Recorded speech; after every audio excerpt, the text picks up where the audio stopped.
Alethea tore the laurel from the idol's head, and the crown fell apart in a thin rain of brittle leaves and powdered gelding.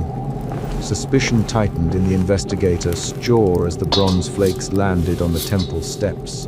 Alethea spoke then, loud enough for the forecourt to hear. "The gods are dying." A tangle of voices rose immediately. A man in the front row swore. A child cried. The investigator stepped forward and watched the statue's polished cheek shed a hairline of dust into his palm. The investigator had carried suspicion into that city for weeks. He had marked diverted offerings in a ledger, noticed worn votive bowls left empty, and kept his fingers in his journal whenever he felt unease. He kept his journal open now and wrote the statuesque dust into a new page. His suspicion guided his feet toward the center of the forecourt and toward Alethea's small bowl of embers. He did not approach the oracle with disbelief. He approached with notations already forming in his head. People called Alethea by name. "Alethea," a woman shouted. "What do you mean?" Alethea tilted her head and let a slow, precise sentence fall. "Belief has thinned. The votive breath has gone. Marine, the high priestess, moved like a column of dark cloth through the crowd and arrived with 3 acolytes. Marine's fingers found the scepter at her hip. She did not raise it. She kept her voice measure by measure. "Alethea, Myrene, you accuse the rites without evidence." "Step back." Her jaw worked when she said it, and the investigator recorded the motion. The first emotion shift came as the crowd turned from curiosity to rage. Shouts that had sounded like questions grew into accusations. "Heresy!" Someone spat. Myrina's hand struck the air. "Seize her," she barked. Temple acolytes moved forward. Alethea put both hands on the bronze bowl and did not flinch. She set the bowl on the lowest temple step, and the embers flared blue for one breath and then dulled. The investigator felt fear pinch his throat, but kept his feet planted. Alethea's voice dropped to a cadence that forced the crowd to listen. "The rituals have been measured and found wanting," she said. "The gods bend where breath and memory bend. We must bury or reawaken them." That sentence cut the forecourt into 2 directions. Those who wanted to preserve everything as before, and those who watched their hands go cold at the sight of the statuesque fissures. The investigator's hand tightened on the journal. He underlined diverted offerings twice. He felt the second emotion shift as the cold in his hands moved into a slow clarity. He would follow the ledger. Marine answered then, short and flat. "You speak of rites and burial as if you were a scholar in a stranger's attic. You are not priest." Acolytes hemmed in Alethea. One of them reached for the oracle's braided hair. Alethea made no sudden move. She touched the braided plate instead and lifted her chin. "Marine," she said, "the signs write themselves on bronze." The investigator heard the word bronze and remembered the ledger he'd seen in a ruined chapel 3 nights earlier. A single column had the symbol B marked beside missing oil payments. The crowd surged. The investigator's notebook scraped his knee as he shoved it into his cloak. He moved with the press of bodies toward the temple antechamber, where he had permission to look only if something else threatened public order. He did not explain himself. He pushed past a vendor who cursed him for muddying the sandals of the courtyard. A temple acolyte barred the doorway. "No further," the acolyte said. "The ledger." The investigator, "I must see the ledgers." He named the ledger. He named the document the acolyte had kept with a key. The acolyte hesitated and then stepped aside. The investigator slipped through the threshold into a room of wooden shelves and rolled up papyri. Candle stubs guttered. A mouse scurried under a stool and a faint hum seemed to follow the investigator's boots. He found the ledger within 5 breaths. The book lay open on a shelf, its binding split, its last pages fastened with twine. He balanced the ledger on his knee and read the figures aloud. Gifts promised, gifts unpaid, names scratched to indicate offerings redirected, marks in red beside certain months. He felt the third emotion shift, doubt sliding into alarm as the evidence accumulated. Concrete names appeared, gifts from an estate, oil promised from a vineyard, and next to them a line, relocated to municipal repairs. The investigator repeated the municipal repairs line and exhaled through his teeth. A sound echoed in the antechamber then, the clang of sandals, Myrine's approach. She leaned on the inner doorway and counted off the accusations with her fingers. "This is clerical error," she said before he could speak. "I will correct the entries." Her hand brushed a folded papyrus on a shelf, and the investigator watched her pause. The folded papyrus had been moved and then pushed back. He noted the motion in the margin of his ledger's photocopy and kept reading. The investigator found a ragged list of night vigils next. The list showed names and times. More than half had a faint mark crossed through them. He turned pages and discovered a brittle note tucked inside, a scribe's hand, short sentence. "No watch, no while at night, elder orders." The investigator read the sentence twice, and then heard a shallow voice behind his shoulder. "You thief," the temple scribe hissed. He was gaunt, ink-stained, and his fingers trembled. "You pry where you should not pry." The investigator did not raise his voice. "Tell me the elder's name," he said. "Tell me who ordered the vigils to stop." The scribe's eyes flicked to the doorway where Myrine lingered. "Myrine," the scribe whispered. She called them unnecessary. The people were content. The investigator's hand closed on the ledger. The crowd's uproar thumped like a distant drum in his chest. A knock came from the corridor. The investigator set the ledger down and walked into the passage where an acolyte stood with mud on his knees and a face like someone who had not slept. He grabbed the investigator's sleeve and tugged him into a narrower corridor and shut the torn curtain behind them. "Please," the acolyte said. "They cry in the night." The statues breathe dust. We hear humming under the stones. The acolyte's fingernails scraped raw cloth. The investigator felt his throat tighten and made a notational breath. "Who you to stop the vigils?" The investigator. The acolyte pressed both hands to his headphones of woven cord and swallowed. The elders did. Marinus to keep fire for the daytime and to conserve oil for offerings in festivals. She watchfulness is superstition now. The investigator's pen found conserve oil in his journal. He one more question. "Do you swear it?" The acolyte's hand left a smear of dirt on the margin of the investigator's page as he swore aloud. The investigator wrote the swear under the note and folded the edge of the page. They moved to the sealed inner sanctum, under the dome that had a crack like a lightning seam. Alethea stepped ahead with the small bronze bowl cupped in both hands. She held it like a coffin. The investigator had seen altars before. He had catalogued offerings and counted coin impressions on tarnished votive plates. The inner sanctum smelled of wax and old resin. Alethea set the bronze bowl on the marble floor and pried at a sealed papyrus stitched in linen. The papyrus slackened with a thin sigh. Myrine tried to take it back. "You will not show that here," she said. Her fingers found the papyrus edge.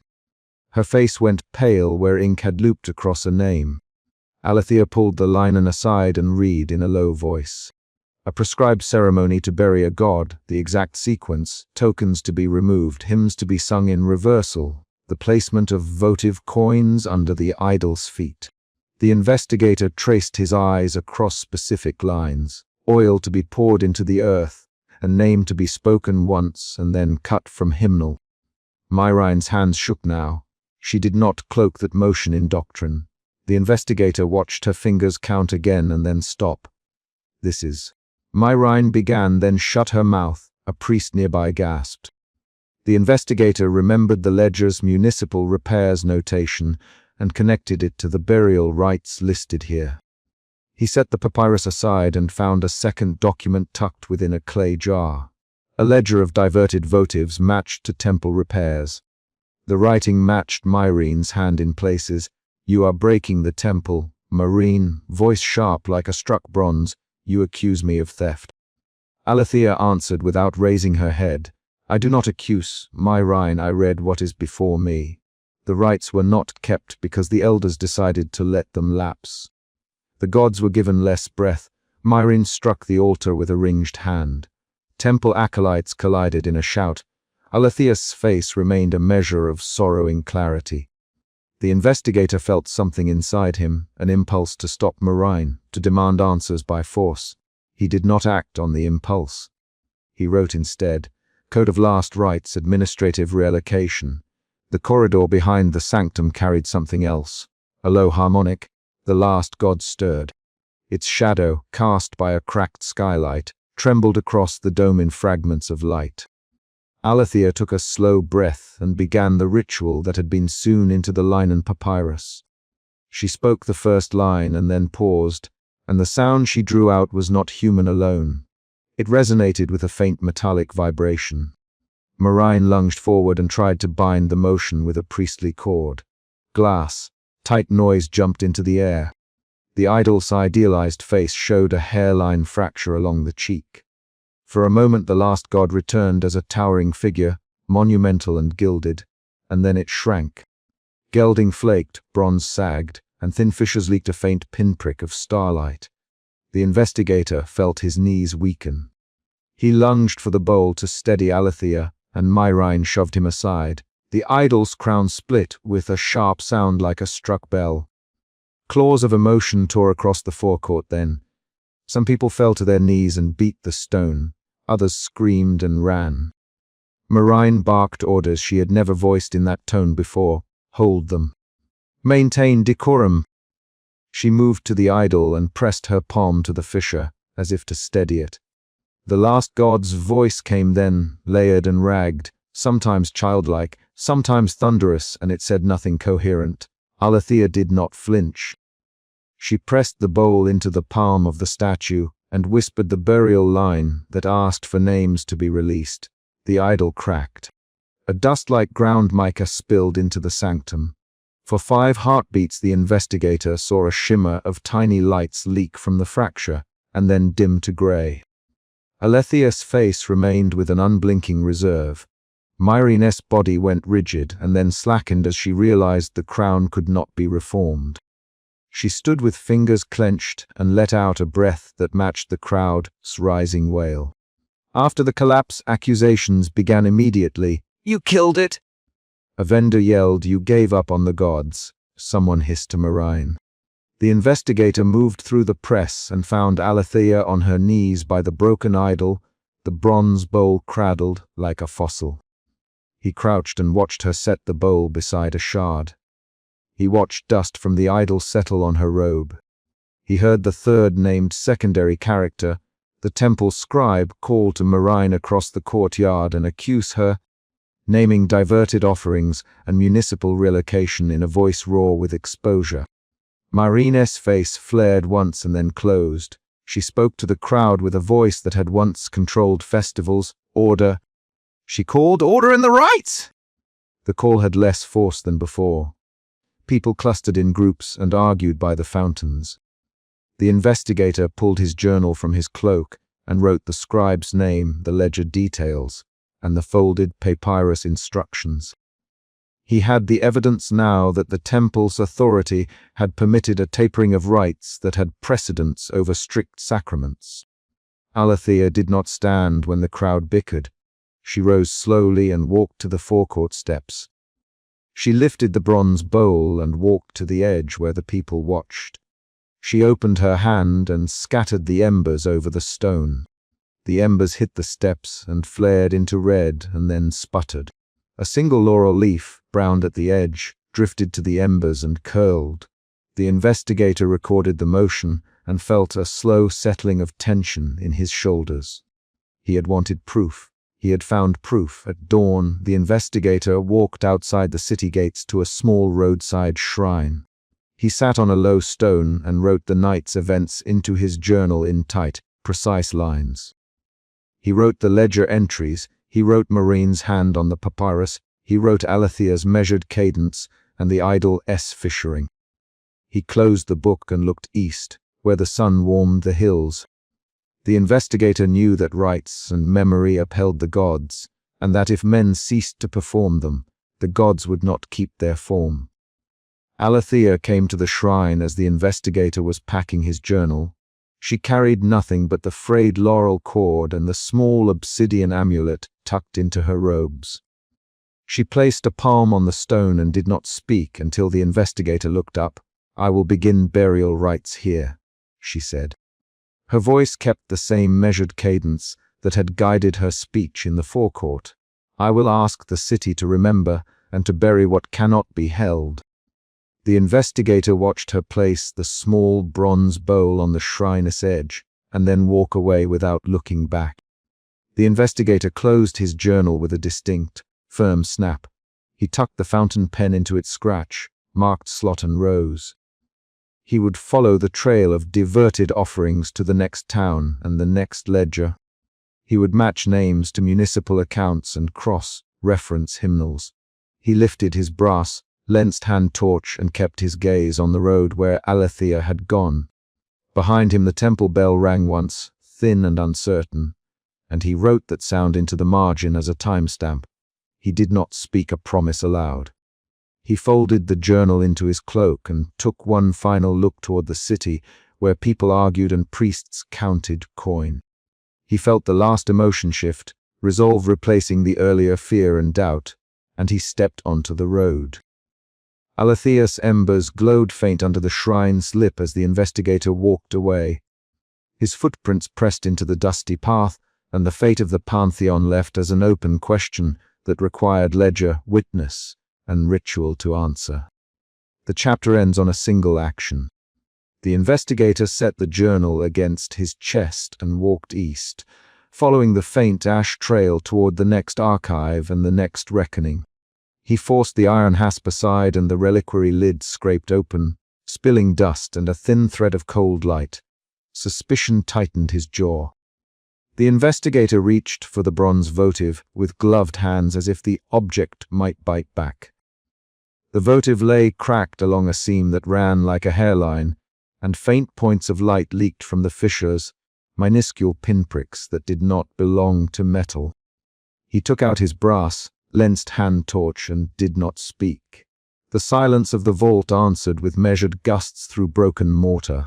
He moved by inventory, field journal, torch, small pocket sextant. The investigator was in his mid-30s, lean with a layered scholar's tunic and a leather-bound journal that smelled of paper and cedar. He set the journal on a stone slab and propped the torch where its brass flint threw a narrow cone of light. He traced the votive's cracks with a fingertip and recorded the measurements in short marginal notes. Suspicion had driven him into the vault at midnight. He had followed Alethea's proclamation from the forecourt into the temple's undercroft because the laurel falling from the idol's crown still glittered in his head. He opened the journal and wrote, "Seam fracture. Luminous efflux observed. Votive temperature not ambient."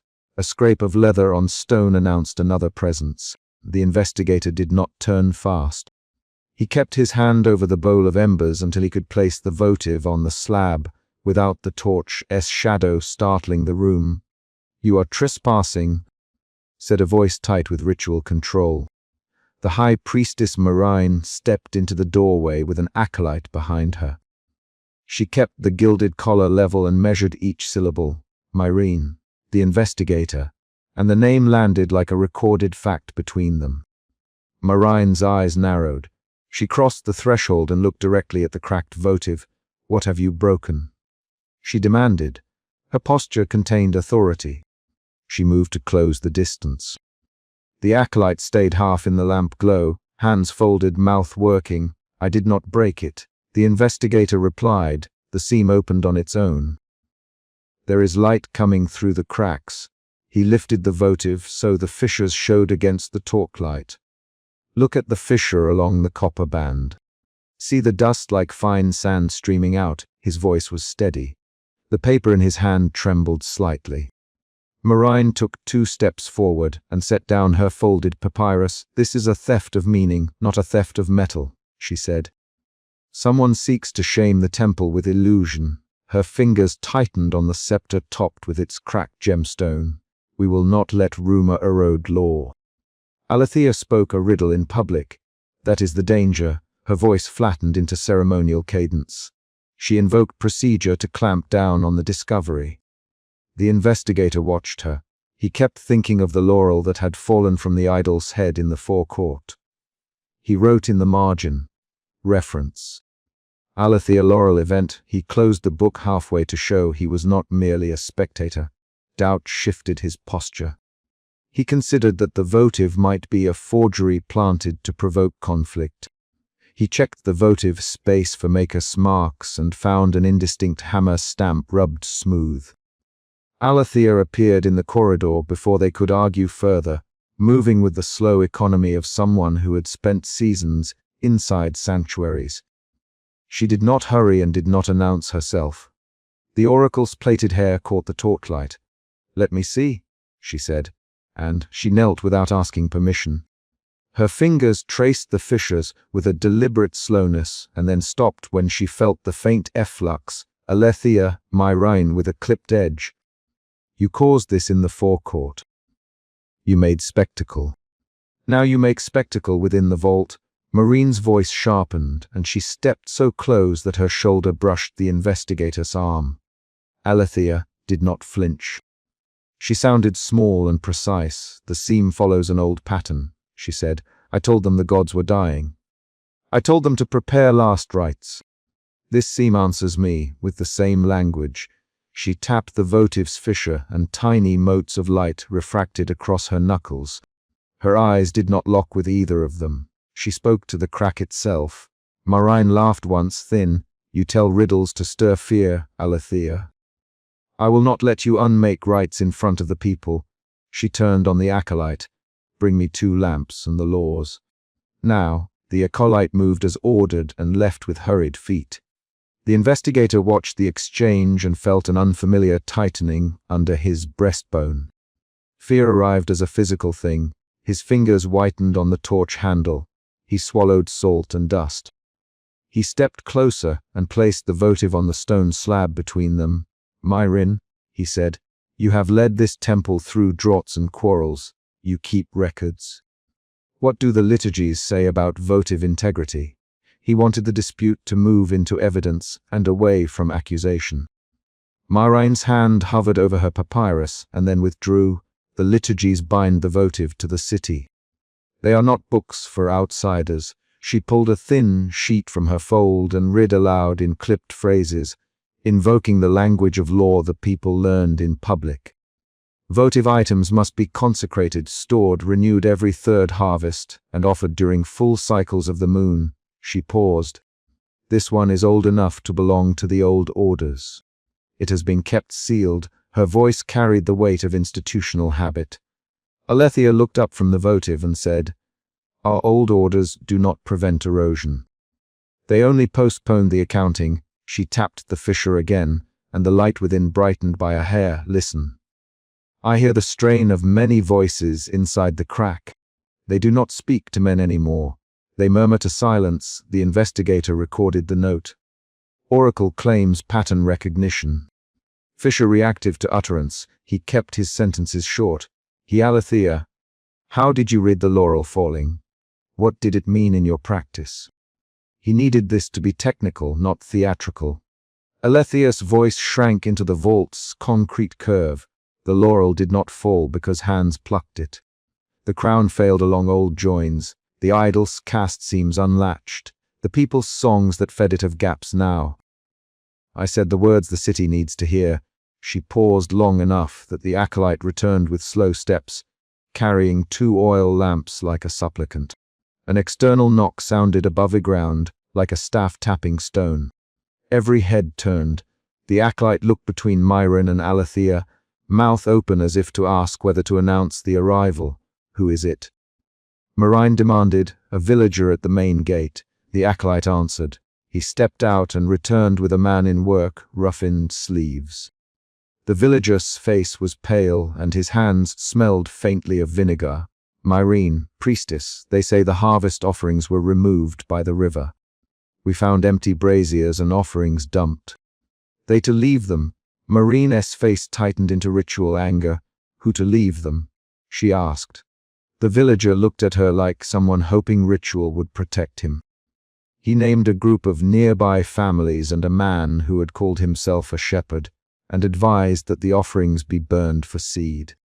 The investigator watched Marian's fingers, saw them count off choices across the knuckles in the exact manner the memory brief recorded. She closed her mouth around the facts like a container. The villager's testimony changed the room. The investigator felt the doubt in his chest deepen into another motion. Curiosity pressed sharp against alarm. He who gave the orders to discard offerings. The villager shrugged. A few elders said the gods took what they needed. Some of the offerings brought nothing back. Better to feed seed than statues. He looked toward the sanctuary dome as if it might answer. The acolyte's confession came a moment later in a voice that scraped. I moved bowls from the altar at the river's edge. I did as they asked. They paid with words, not coin. I thought it was nothing. But then the bowls were empty when I returned. The acolyte's hands trembled when he spoke his name. He had avoided giving it earlier because he feared ritual repercussion. He now pressed his palms flat on his thighs. Alethea stood and walked slowly to the shadowed stair that led to the inner sanctuary. She did not speak. Her steps made no sound on worn stone. The investigator followed with his torch and journal. Marine snatched up her scepter and moved to intercept. You will not take her into private rites without counsel, et Marine. They entered the sanctuary beneath the cracked dome. In the center, the last god stood as a sculpture that sometimes lived when the people sang. Tonight the figure shimmered halfway between statue and flesh. Bronze plates were loose at the shoulders. Small fissures leaked threads of cold light in patterns like veins. The last god held one arm raised, palm open. It inhaled a sound that the investigator felt in his teeth, a low harmonic vibration that seemed to empty some of the torch's warmth. Marine began a rote series of invocations, each lined phrase clipped and sharp, by law of offering, by rite of harvest, by the precincts. Her voice rose into a cadence she had used 100 times to steady crowds. She pressed the scepter forward and read fragments of liturgy from the papyrus. She moved with exactness. The acolyte joined her voice. Then the lamps wobbed as someone in the forecourt stumbled. Alethea leaned near the last god and closed her eyes. Her hand brushed the figure's cracked jaw. She one measured sentence. Not all ceremonies will answer. Some will only echo what has been lost. The last god's plating shivered. For a breath, the figure resolved into a presence of scale and authority, then collapsed inward. The shoulders done, the face fine fissures widening until a thin rain of powdered gilding sifted onto the stone. The lamps guttered and dimmed. The investigator reached instinctively, as if to steady a collapsing worker. He had to decide whether to step between Marine and the oracle or to record the event in full detail. He hesitated one heartbeat and then moved his hand to the votive on the slab.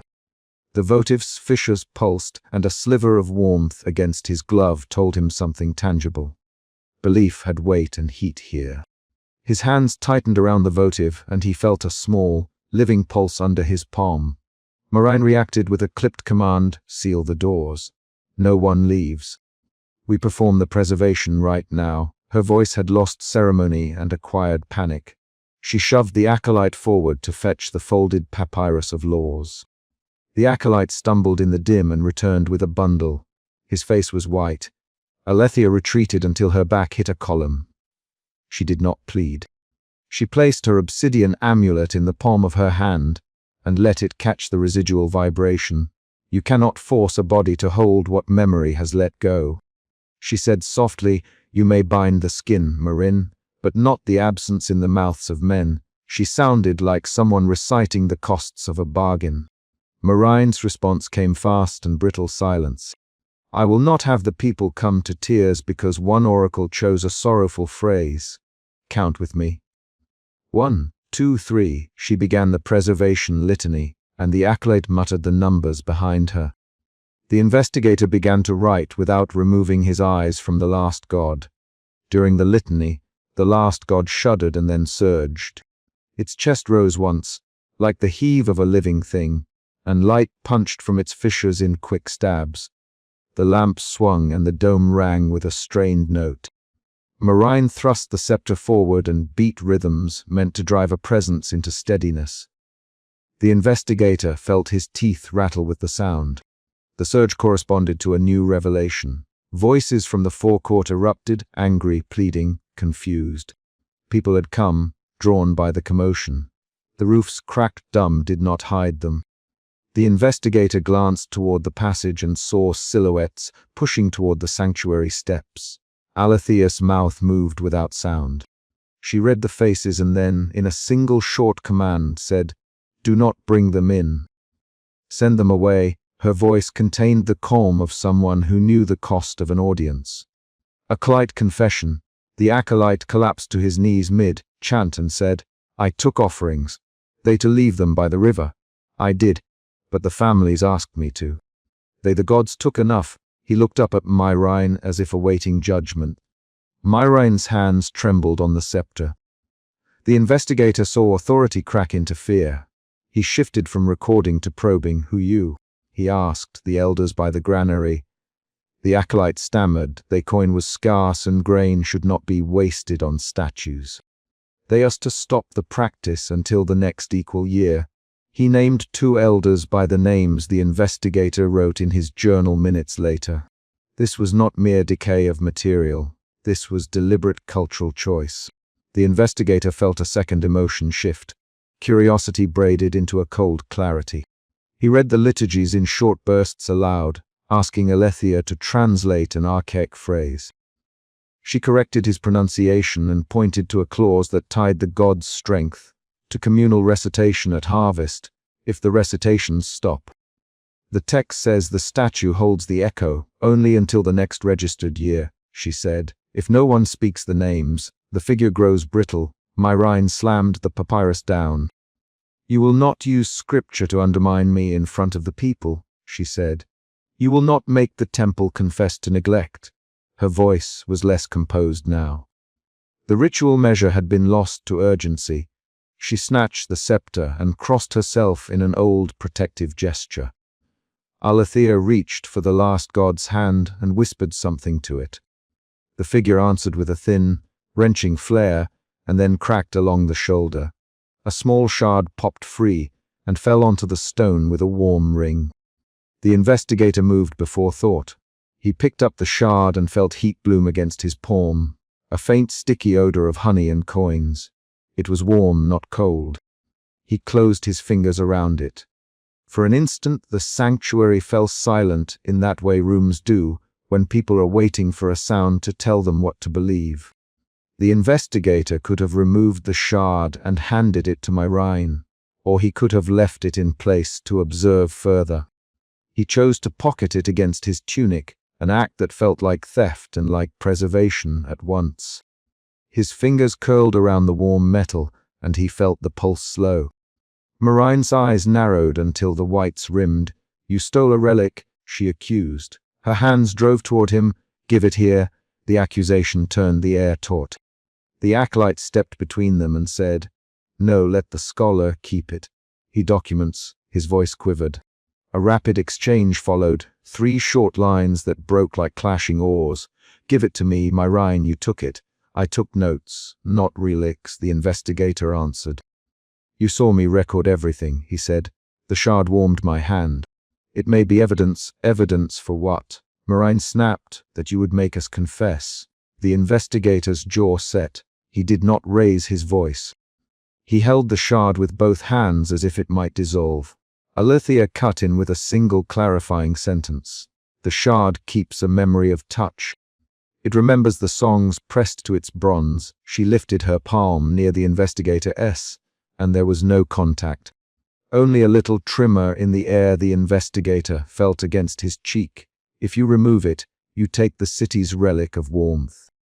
If you keep it, you hold a proof that must be translated into words for others to understand." She spoke like someone who had made a calculation and accepted the cost. The investigator made his decision in a short, measured motion. He closed the journal, tucked the shard into a fold beneath the leather, and stepped back to set the votive between Myrin and Alethea as a neutral thing. "I will not make you confess, Myrin," he said. "I will record. I will speak to the elders and the families by the river. I will write what I see so memory can be preserved.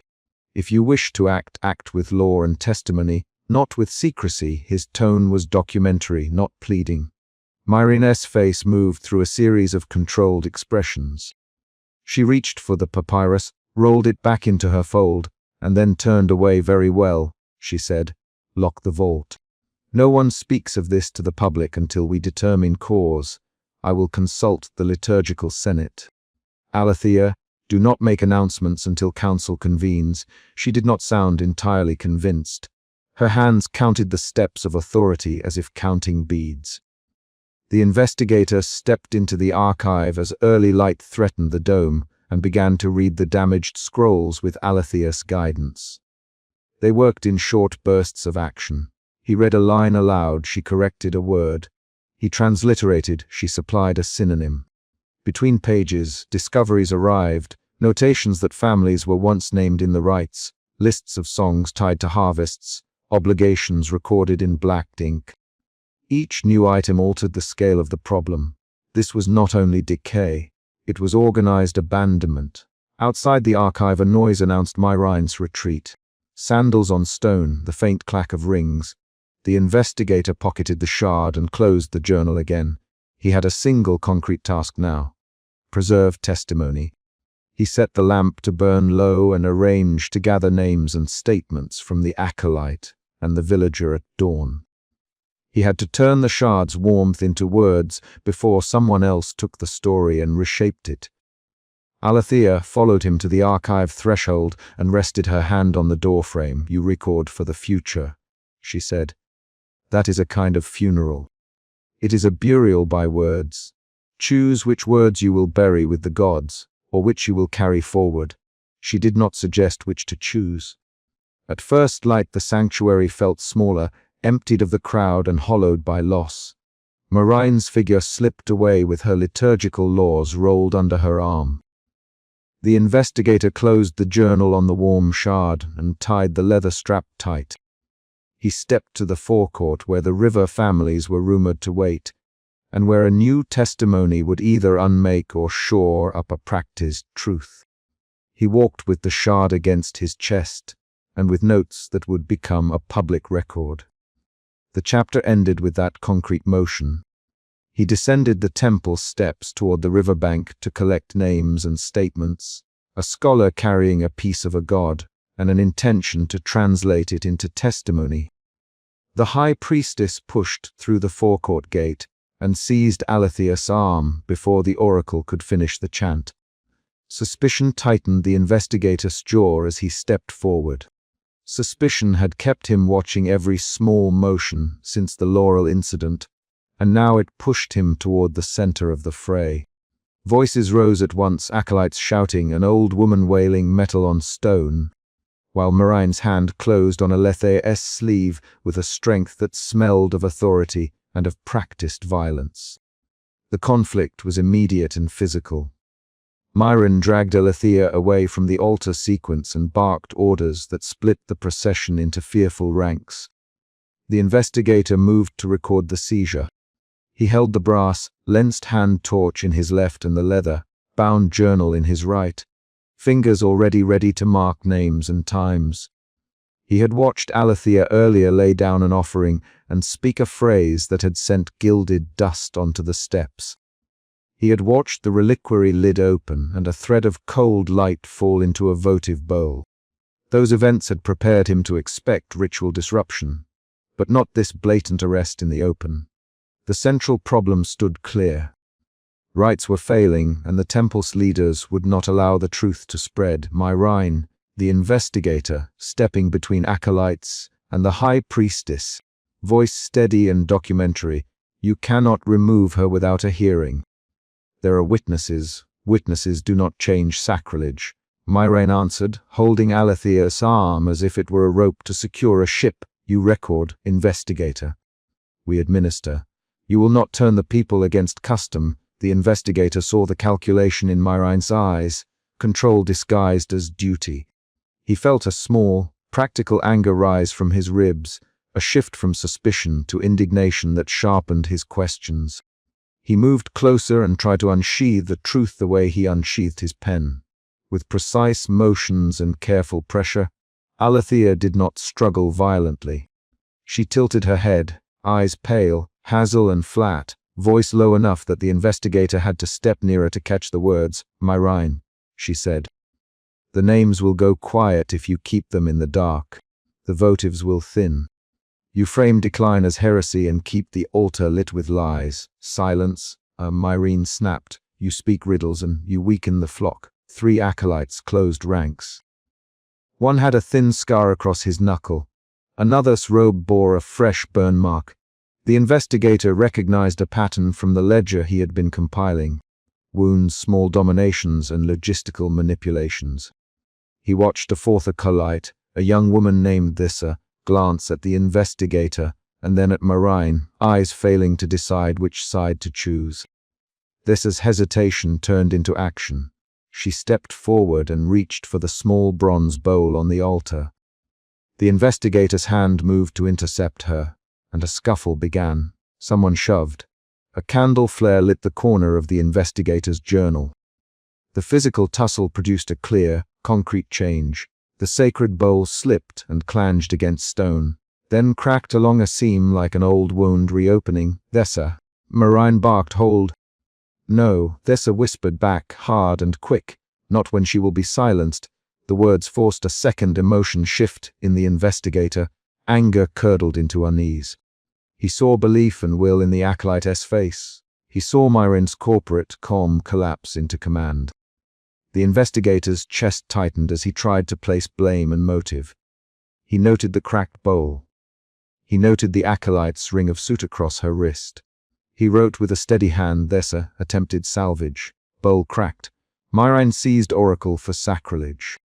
They moved toward the inner threshold where liturgical law was stored in a folded papyrus. The investigator followed close enough to see hands and faces, but kept distance enough to avoid arrest. Inside, the sanctuary smelled of lead and stale oil. Temple scribes gathered, muttering. The hearing that began was curt and legalistic. Myrine recited liturgical clauses while Alethea answered in measured, oblique phrases that refused Myrine's conception of crime. "You call this action lawful, High Priestess?" The investigator out loud when a gap in the argument presented itself. Myrine fixed him with a look that cut through the chamber. "This is not your court, investigator. You collect pieces of things and call them evidence. This order holds the city. Order must remain." A scribe slammed a palm on a table to emphasize a point, and a folded sheet of papyrus skittered across the flagstones, revealing a portion of a ledger that had been catalogued but not cross-checked. The investigator's eyes tracked a lateral stain across the ledger's edge. It matched a set of accounting notes he had been deciphering, a diversion of offerings into a private storage account. The site opened a new external event. A discovery that shifted the argument from ritual purity to institutional fraud. Myrine, the investigator, quieter now and precise. "This ledger shows allocations diverted from the votive fund to a reserve labeled stabilization. Who authorized stabilization?" Myrine's jaw tightened. "Stabilization secures the cult." "The cult cannot wobble, you mean? You redirected offerings to prop authority while the gods faded." The investigator's voice kept even cadence, but his hands were no longer just taking notes. He was tolling motive and consequence. Acolytes shifted. The scribe who had slammed his hand, named Derek, ran a finger under the ledger line and then looked up, fear showing as a tightening around his mouth. "We were told to log stabilization by order of the inner chamber. Derek, by order of mine." That admission forced Myrine's face into control and then into a stale kind of calculation. The investigator watched a third emotional movement in her. Command turning to rationalization. We divert only to keep offerings for essential rites. Without reserves, the temple collapses into chaos. Reserves taken from votives denies the acts that make the gods persist." Alethea, voice now steady and accusing. You have starved the names that feed them. The words landed and produced a sudden, tangible effect beneath the sanctuary. The reliquary lid in a sealed niche began to pulse. At first the investigator thought it was a draft. Then the pulse repeated, gently at first and then faster, like a slow mechanical trimmer traveling through stone. Everyone stopped speaking. The last god stirred. The investigator had seen the votive once earlier, when the reliquary had been opened and cold light had spilled thin across a bronze surface. He had felt a prickle along his forearm then, a physical reaction carried up through skin and bone. Now those small sensations returned, but stronger. A low harmonic vibration traveled underfoot. Dust above the reliquary trembled in a thin column. Marine stepped back from the reliquary, hand going to the gilded collar she always wore. Her posture showed a split, ritual posture retained, but uncertainty threaded through it. Alethea, still in custody, tilted her head and smiled with a small, tight resignation. The last god manifested then, fissures opening in a bronze votive figure, starlight leaching from seams like the first blur of embers in oil. No one spoke for a long beat. The last god's face displayed a classical serenity that cracked into something narrower, then wider. An oscillation that the investigator recorded as evidence of an entity whose stature depended on a cultural breath. Acolytes pressed hands to the stone, murmuring names in a cadence meant to shore up the figure's presence. The investigator counted syllables as if witnesses were performing a measurement. Alethea, Marine at last, voice tight. Did you call this? Did you summon manifest sign? Alethea turned her head slowly. I called what was already in motion. Their names deplete when offerings stop. You diverted offerings. The last god answers what remains of belief. The investigator felt his unease harden into a focused disbelief. Marine had apparently engineered decline to preserve a political narrative. That notion folded against his previous suspicion and forced a new emotional turn, confusion moving to a sharper indignation, and then to a cold determination to prove motive. He edged toward a scribal alcove as the reliquary's pulse increased. His torchlight fell on the edge of the ledger again, and a folded sheet slipped half out of an inner drawer where he could read a single column of transfers. The numbers showed months of redirection. The investigator's breath shortened. The data turned motive into fact. He returned to the hearing with the sheet in hand. Derek, he said, addressing the scribe, read this line aloud. Tell us who authorized each transfer. Derek's fingers trembled on the ledger. He read names, dates, and a final signatory. Marine's private mark. The hearing shifted from performance into accusation. Marine's face hardened, and she stepped forward with 3 short, clipped responses designed to reclaim narrative. You cannot accuse me in the court of witnesses without proof beyond your found notes. Marine, quick and controlled, the numbers are proof of diversion. The investigator replied. Voice even, who benefits from stabilization accounts if not those who control them. Alethea's lips moved once, and the last god convulsed. Bronze dust fell like tiny coins onto the floor. The sound of it hitting stone was crisp enough to raise every head. At that moment, a junior acolyte, whom the investigator had noted earlier as Rastos, shouted across the chamber, "There are missing votives in the northern store!" Someone opened them and took the oil. His voice echoed, a new external event arriving as required. Discovery of removed offerings. The revelation made the assembly fracture into a series of urgent, concrete actions. Temple guards sealed the inner store while Thessa, who had earlier reached for the bowl, began to cry out the names of donors whose gifts had vanished. The investigator moved to catalogue witnesses. He Thessa to list donors and amounts. She named 4 families and a list of small coins she remembered handling. Every new name folded into the ledger as evidence.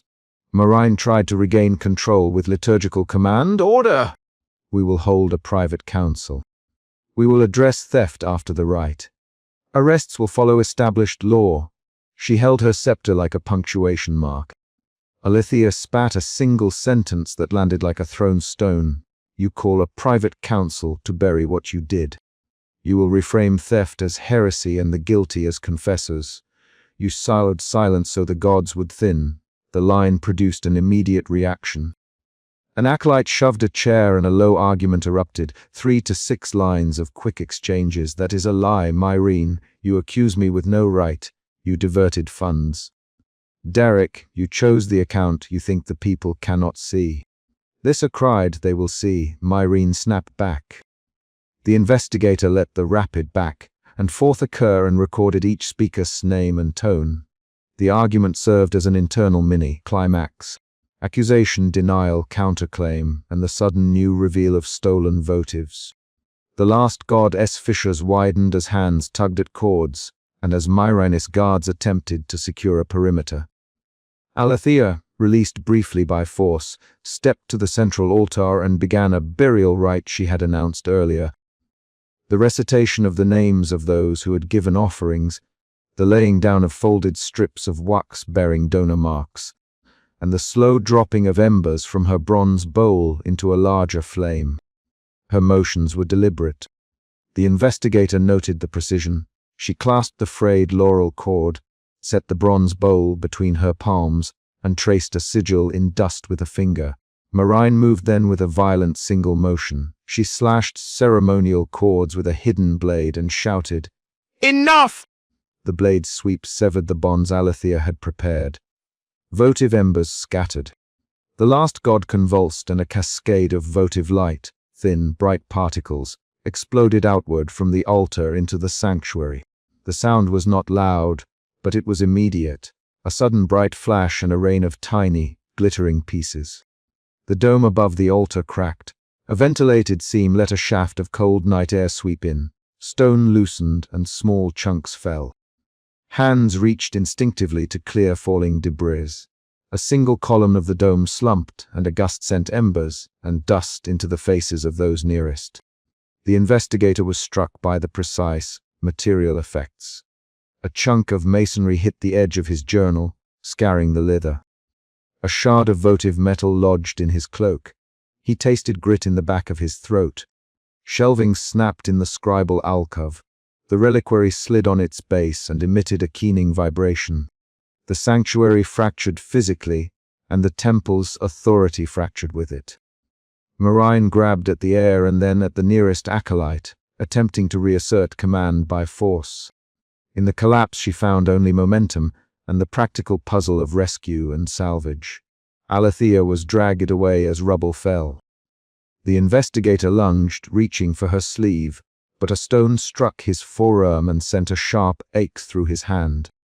He felt blood warm against his palm, a physical evidence of the fight. People carried others out. Myrine began to shout emergency rites and to call for consolidation of power. The scene converted into damage control, and for a time the temple was a place of immediate, tangible work. Fires to douse, injured to lift, fragments to gather. In the aftermath, at the ruined forecourt, the investigator moved through survivors picking up scorched pieces and cataloguing. He found votive shards. He found burnt strips of wax with donor marks he could still read. He found a ledger page half burned, numbers legible at the margins. He watched Myrine issue orders and observed her posture change. Authority reasserted in the short term by emergency pronouncements, but her eyes flinched when she thought no one watched. Derek stepped close to the investigator and whispered, "You must record this. Do not let them spin this into right." He handed over the full ledger page, the one the investigator had seen earlier, but now with additional marginalia in Myrine's hand. The transfer was itself an action that changed the course of the evening. Derek had chosen to betray the inner chamber by preserving paper proof. The investigator felt another emotional shift then, a move from professional distance into a guarded responsibility. He accepted the page and folded it into his journal. He had seen enough. Myrine's diversions, the removed votives, Derek's evidence, Thessa's defiance, Rastos' discovery. The pattern shaped a motive beyond simple preservation. Institutional manipulation to retain power at the cost of the gods' viability. Shortly after midnight, with embers still warm and with the forecourt smelling of smoke and hot oil, the investigator sat alone beside an extinguished altar. He spread out the fragments he had collected. A votive shard marked with a Dunnos initial, a strip of wax with a faint seal, the ledger page with Myrine's mark, and a small dark stone. An obsidian bead that had been tucked into one votive offering. He set the brass lensed torch beside the spread and began to write. He did not write abstract lines. He wrote fact after fact. Time of seizure, names of witnesses, amount of diverted funds, the moment the reliquary pulsed, Alethea burial attempt, Myrine's blade, the dome crack, Derek's ledger handover. Each sentence was short, precise, and tethered to an action. He described how the votive shards fell and how Thessa had cried Dunna names, describing the cadence and the order in which she spoke them. The writing itself became a ritual of proof. As he wrote, the investigator slid the votive shard, the one with the Donus initial, into his pocket. He felt the shard's edge bite into the fabric, and he felt the weight of a decision. To carry physical evidence out into a world that might punish those who revealed institutional deceit. The choice changed him not through a sweeping declaration, but by closing his hand on the object and by writing one final, clear line. This shard recovered from the altar forecourt will guide next inquiry. He stood, closed his journal, and tucked it under his arm. Footsteps sounded nearby. Someone murmured a liturgy under their breath, someone else wept softly. No grand pronouncement followed. No dramatic promise. The investigator walked toward the ruined threshold, the shard pressing against his ribs, ledger page folded beneath his palm. And he stepped out into the cool, pre-dawn corridor where a courier waited with a sealed message from a Donna family. He unfolded the ledger, found the Donna's name, and read it aloud to himself. Iron of the West Gate. Then he spoke one practical sentence into the quiet. I will visit Iron at first light that decided his immediate course. A direct, concrete action to follow up evidence with testimony. The chapter ends on this situational beat, the investigator leaving the ruined sanctuary with a votive shard and an address to pursue. His next move determined by what he has seen and what he now holds in hand. A bronze idol split down its cheek when Alethea set the smoldering bowl on the altar. Suspicion tightened the investigator's jaw as he stepped between shattered votive pedestals and the temple's cracked nave. The sound of bronze breaking landed like thrown coins on stone. He had come to record ritual procedure. He had not expected a statue to fracture beneath a hand that moved without tremor. The problem was immediate. Visible evidence that the gods' bodies were failing, and the accusation already in the air that someone had made them fail. He checked the bowl. The embers in Alethea's bronze dish glowed low and smelled of bay and old oil. He touched the rim of his journal, fingers finding the scratch where a page had once been folded back. Suspicion guided his next steps. He watched without speaking, taking measurements in the margins and noting which acolytes clustered near the forecourt. That suspicion drove his choices for the rest of the night. Where to go, what to pry open, whom to press for an explanation. Alethea did not look at him.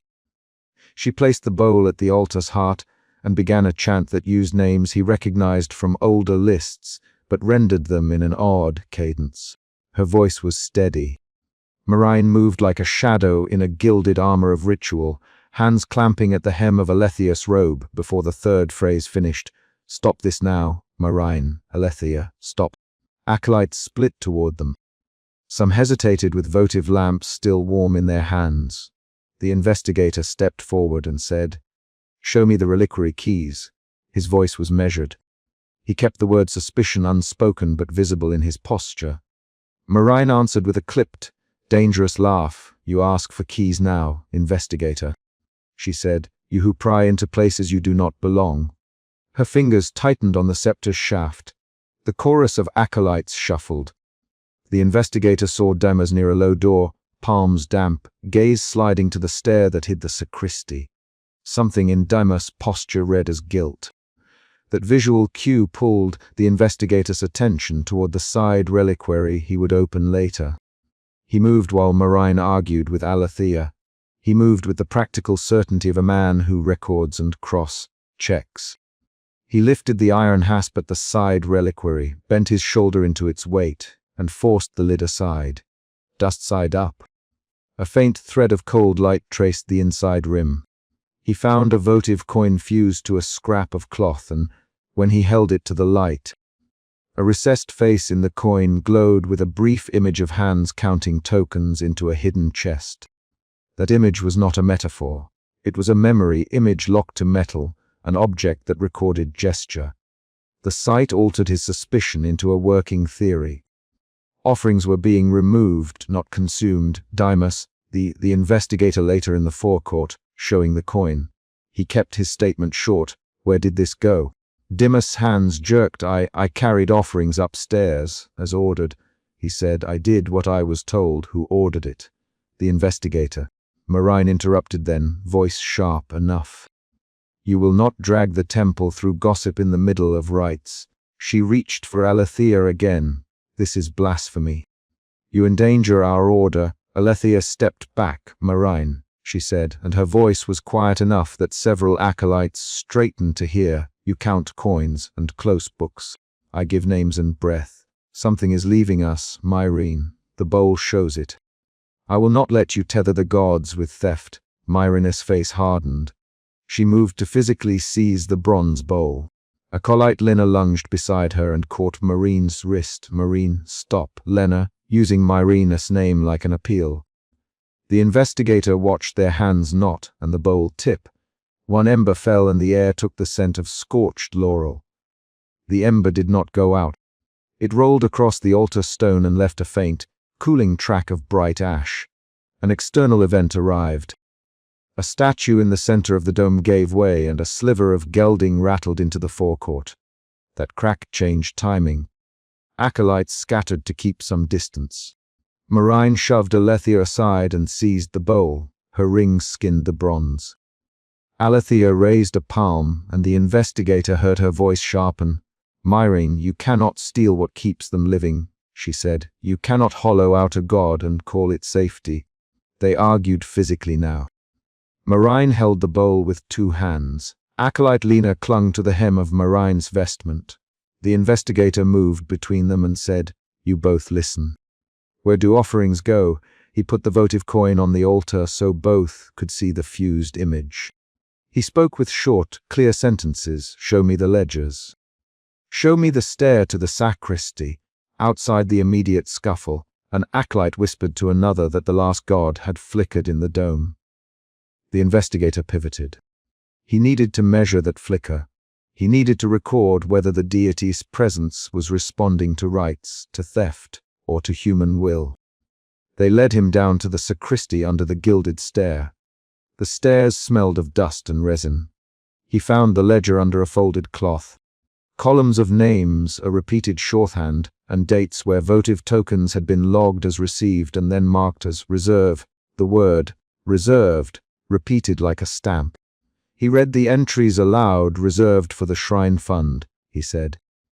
The ledger listed amounts, and then a second column where coins were noted as transferred to a private chest. He looked up. The investigator's suspicion shifted into anger that demanded action. He shoved the ledger toward Myrene. Marine's voice went thin. You read numbers and make accusations, she said. We hold the temple together with order. The people send offerings. We allocate resources. You would tear that down, she named him. Investigator, you would undermine an institution built to shelter the city. Myrene, the investigator. The coin itself shows hands feeding a chest. Show me the chest. He did not raise his voice. He relied on the journal's authority and the physical evidence he had gathered. The ledger's entries and the votive coin combined into a specific allegation. Officials within the temple had diverted offerings. Acolyte Dimas stumbled forward and said, Myrene me to move them. She gave me the keys to the small chest beneath the stair. It was for repairs. Marine's hand struck the table. Several pens rolled. You lie, Dimas. You lie to save yourself." Dimas' face was damp with sweat. He swallowed and met the investigator's eyes. "I took the keys, Dimas. I did it because I feared scandal. I did it because the granaries were failing," and Myrin spoke of necessity. We must be practical."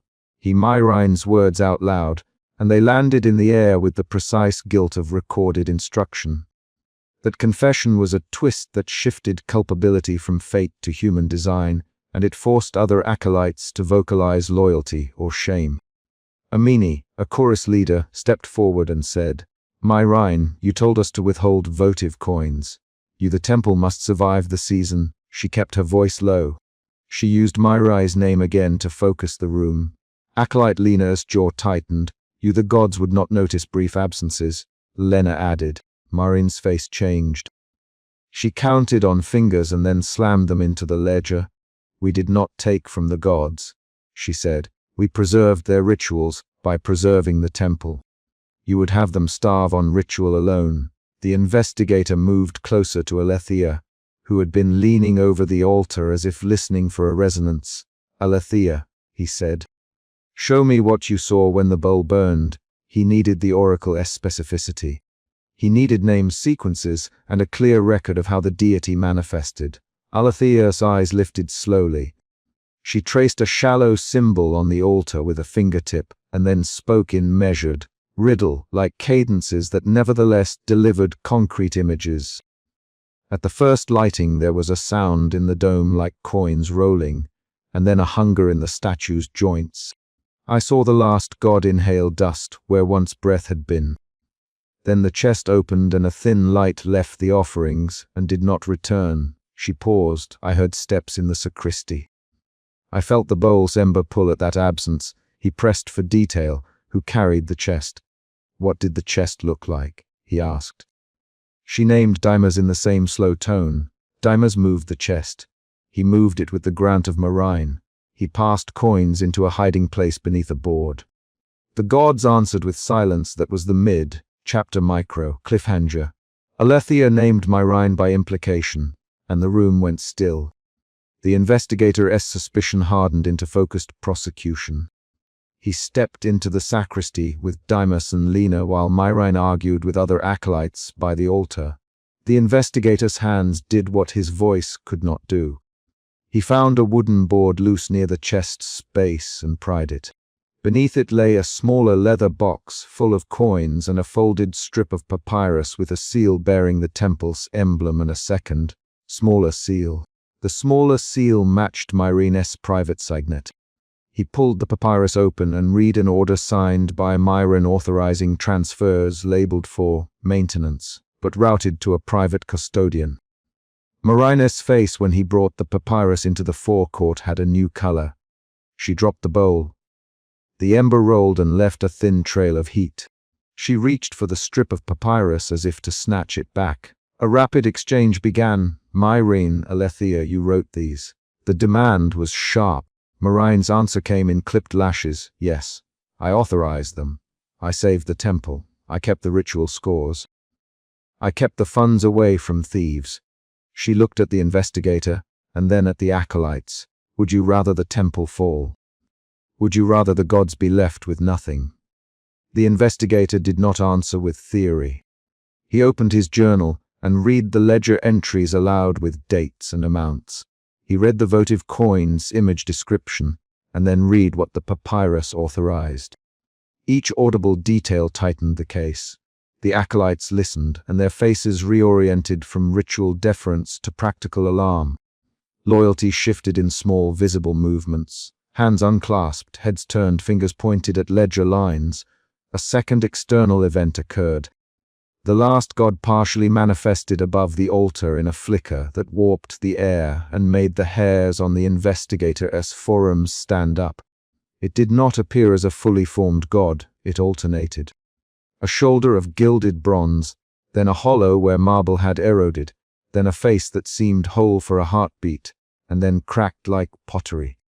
The manifestation hummed with a multi-tonal voice that layered thunder and childlike breath.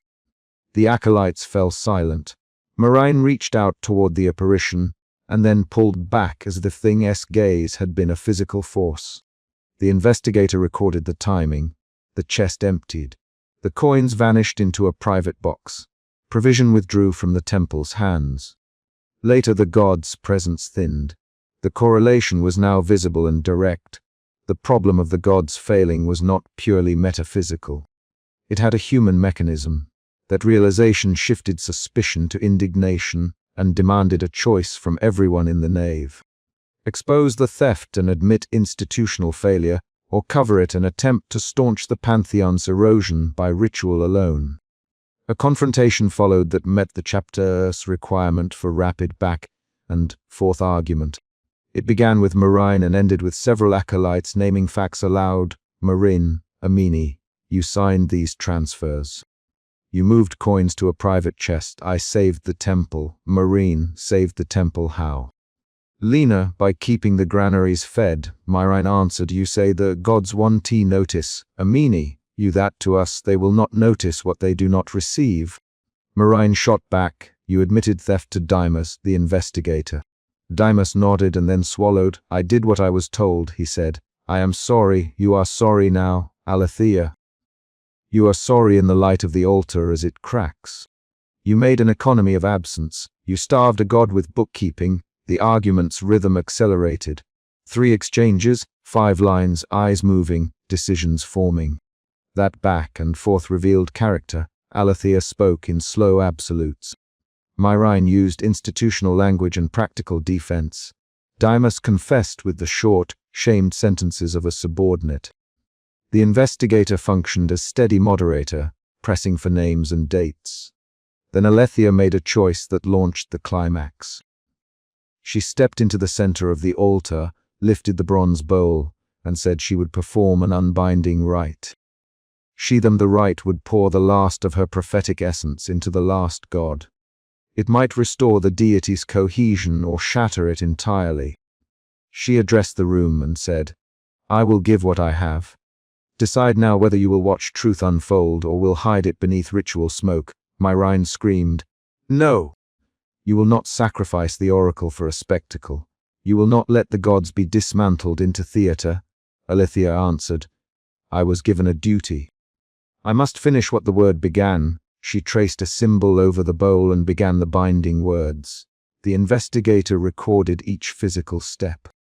She set the bowl on the altar. She cupped the ember. She closed her eyes, and she pressed the bowl's edge against her brow as if transferring heat into skin. The physicality of the action made emotional stakes visible. Each breath she drew sucked a small sound from the dome. The last god reacted. It rose taller and became briefly majestic, its shoulder plates gleaming with a new, vivid gilding as if belief flushed back into metal.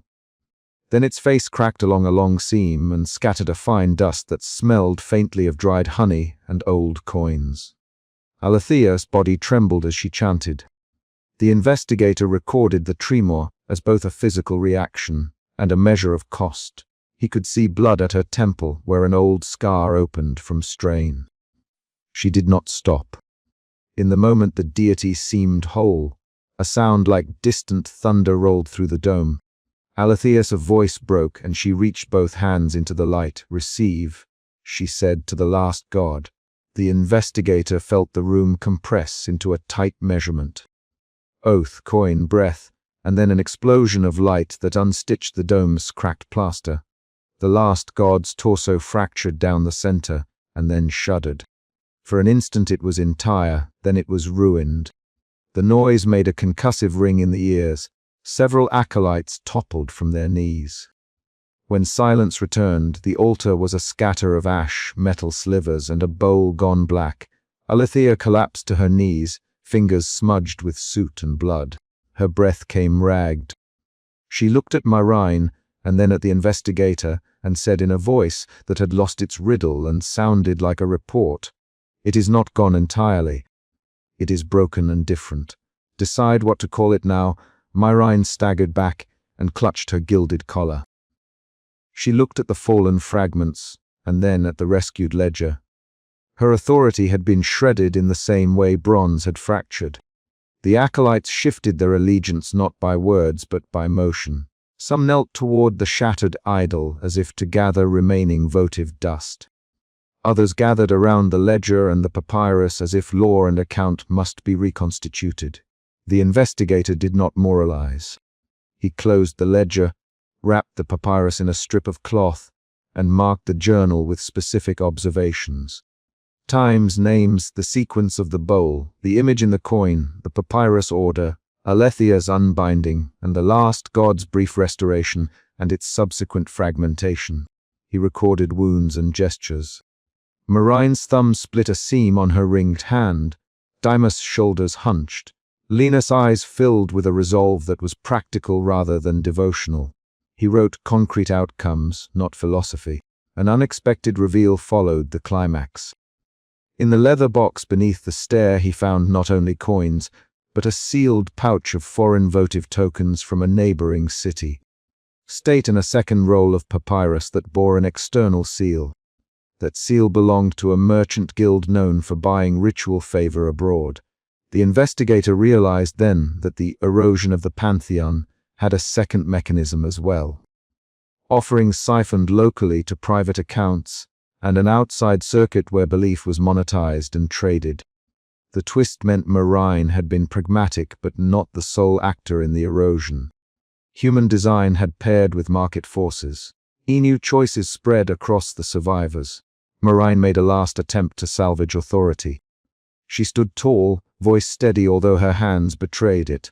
"We will redirect the remaining funds to the common stores," she said. "We will repair what is broken. We will keep the rights." Alethea's answer was a thin smile. "You may repair stones, Marine. You cannot repair what has been unbreathed." She named no metaphysical end. She pointed to the ledger and the bowls and then to the broken idol. "You must choose whether to bury what remains or to teach new forms of reverence." The acolytes debated in quick lines. They argued about where coin should now go. They argued about whether Alethea should continue as oracle if her essence was spent. Dimas little. "Lena, we cannot let the temple be the secret chest for private power again." Her voice landed like a gavel. Amini nodded. The investigator noted who took what stance. Dawn came slow. The sanctuary smelled of soot and cooked resin. The last external event of the chapter arrived in the ordinary form of market calls, drifting through the open portals. Survivors salvaged what could be used. Bronze shards, curled papyrus, a burned stole. Marine wrapped the cracked scepter in cloth and held it like a relic. Alethea sat back on her heels and watched a small ember cool in her palm. The investigator wrote the final entry. He closed the journal, slid the faint ember from the bowl onto the page, and tucked the sheet of papyrus beside it. He recorded one last measured line. Names of those implicated, the ledger's copies, and the time when the last god thrummed then failed. Then he stood, dusted ash from his sleeves, and walked toward the threshold. He did not speak a moral sentence about endings. He left with an action. He stepped out through the broken threshold as the first vendors walked past carrying cloth and bread. The temple lay half, buried in ruin and record. The pantheon might be buried, or it might rest. What remained certain was who had taken coin and who had tried to restore a god with a human sacrifice. The ember in his journal pulsed once, faint and irregular, like a heartbeat measured with a poor instrument, and he closed the cover. He left the sanctuary with the ledger in his pack and the embers heat against his palm. At the threshold he did one more concrete thing. He turned, looked back at Alethea and Marin, and noted how each wore the night's cost. Alethea's hair had come loose from its twine and hung across her shoulder in a single plait. Marine's gilded collar dented where she had hit ground. The investigator's final motion was not commentary, it was choice. To publish the ledger's facts and the coin's image, to name those involved, and to ensure the market sealer's presence was traced back to the merchant guild. His writing would force decisions in the city. His record would bind people by evidence the way Marine had bound coins by her signet. That was the work a recorder could do. He stepped away and let the sanctuary wake to the day and to the consequences of the rite. Emotion root. Suspicion emotion shifts. Suspicion focused investigation anger. Anger clarity reluctant acceptance.